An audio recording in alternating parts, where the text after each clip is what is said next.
Halløj derude. Det er snart jul, og her i julemåneden, der har jeg fået 3 nye venner.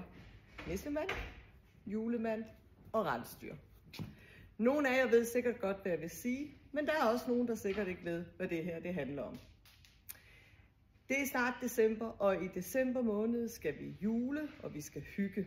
Og det skal også være lidt sjovt, for her i Dante Business Park har vi det lidt sjovere. Så hver mandag i de 3 første uger af december, der vil i alle de huse med receptioner, altså Advice House, Resilience House, Green Tech House, Food Innovation House, AI Innovation House og Tech House, gemme sig i hvert hus en snemand, en nissemand og et rensdyr. Dem skal I finde, og når I har fundet dem, så skynder I jer ned til jeres house manager i receptionen, og så står de klar med en gevinst af en lækker pakke af en eller anden sjov sag. Jeg tror ikke, der er ret mange bløde pakker, for hvem har egentlig lyst til dem her i juletiden.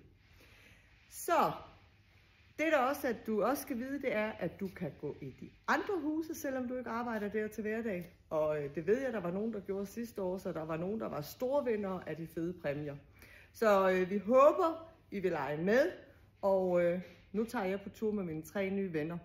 Ho, ho, ho!